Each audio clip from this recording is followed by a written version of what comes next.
Budget পরবর্তী পুঁজিবাজারের নানা বিষয় নিয়ে সংবাদ সম্মেলন অনুষ্ঠিত হচ্ছে চট্টগ্রাম স্টক এক্সচেঞ্জে। পুঁজিবাজার নিয়ে সরকারের ভাবনা ও করণীয় নিয়ে সংবাদ সম্মেলনের আয়োজনও করা হয়েছে।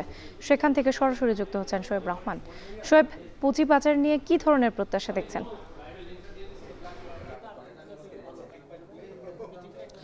রাত্রি প্রতি বছরই আসলে বাজেট পরবর্তী সময়ে পুঁজিবাজার নিয়ে একটি সংবাদ সম্মেলন আয়োজন করা হয় এবং সেই বাজেটে পুঁজিবাজারের যেই বিষয়গুলো থাকে সেগুলো নিয়েই মূলত এই সংবাদ সম্মেলনে আলোকপাত করা হয় এবং সেই উদ্দেশ্যে আজকের এই সংবাদ সম্মেলন আয়োজন করা হয়েছে। কিছুক্ষণ বাদে সেই সংবাদ সম্মেলন শুরু হবে এবং এরই মধ্যে পুঁজিবাজারের নতুন বেশ কিছু সিদ্ধান্ত নিয়ে কিন্তু বেশ আলোচনা চলছে।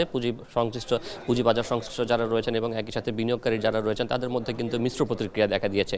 সেই বিষয়গুলো এখানে খোলাসা করা হবে এবং বাজেটে পুঁজিবাজার নিয়ে যে সিদ্ধান্তগুলো নেওয়া হয়েছে তার মধ্যে উল্লেখযোগ্য একটি সিদ্ধান্ত হচ্ছে যে শেয়ার নিষ্পত্তির যে সময় যেটি বর্তমানে T+2 রয়েছে সেটিকে ধাপে ধাপে T+0-তে নামিয়ে আনার কথা বলা হচ্ছে। অর্থাৎ বর্তমানে শেয়ারের যেই লেনদেন সেটি কিন্তু আজকে বিক্রি করলে সেটি কিন্তু দুদিন বাদে তারা কিন্তু এটির নিষ্পত্তি করতে পারেন বা অর্থ পেয়ে থাকেন এবং যদি T+0 কার্যকর হয় সেক্ষেত্রে কিন্তু আজকে শেয়ার কিনে সেটি কিন্তু আজকে তারা নিষ্পত্তি করতে পারবেন এবং একই সাথে বিদেশি বিনিয়োগকারীদের আকৃষ্ট করতে একই দিনে যাতে অর্থাৎ একদিনের মধ্যে যাতে বিদেশি বিনিয়োগকারীরা শেয়ার বিক্রয়লব্ধ অর্থ কিংবা লভ্যাংশ তারা যাতে নিজ দেশে নিতে পারেন সেটিরও কিন্তু উদ্যোগ নেওয়া হয়েছে এই বাজেটে এবং অর্থমন্ত্রী কিন্তু সেই ঘোষণা দিয়েছেন।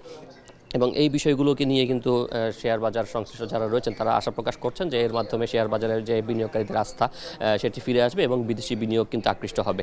পাশাপাশি শেয়ার বাজারের যেই কেলেঙ্কারির ঘটনাগুলো রয়েছে 2010 সালে এবং 2010 সালের যে ঘটনাটি ছিল সেটির প্রেক্ষিতে শেয়ার বাজারে যে আস্থাহীনতা তৈরি হয়েছে সেখানে শেয়ার বাজারে কীভাবে সুশাসন ফিরিয়ে আনা হবে এবং যারা অপরাধের সঙ্গে জড়িত বা শেয়ার কারসাজির সঙ্গে যারা জড়িত তাদের ব্যাপারে কীভাবে ব্যবস্থা নেওয়া হবে সেগুলোতে কিন্তু কিছুটা ধোঁয়াশা রয়েছে যে আসলে সেই বিষয়গুলো কিভাবে বাস্তবায়ন করা হবে এবং সেখান থেকে সাধারণ বিনিয়োগকারী যারা রয়েছেন তাদের মধ্যে কিন্তু এক ধরনের শঙ্কাও রয়ে গেছে।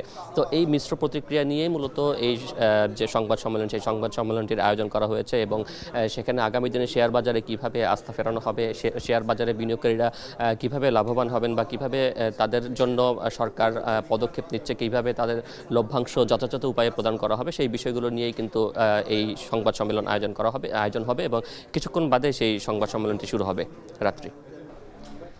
পুঁজিবাজারের নানা বিষয় নিয়ে সংবাদ সম্মেলন অনুষ্ঠিত হচ্ছে চট্টগ্রাম স্টক এক্সচেঞ্জে। এ নিয়ে বিস্তারিত জানাতে আমাদের সঙ্গে যুক্ত ছিলেন শোয়েব রহমান।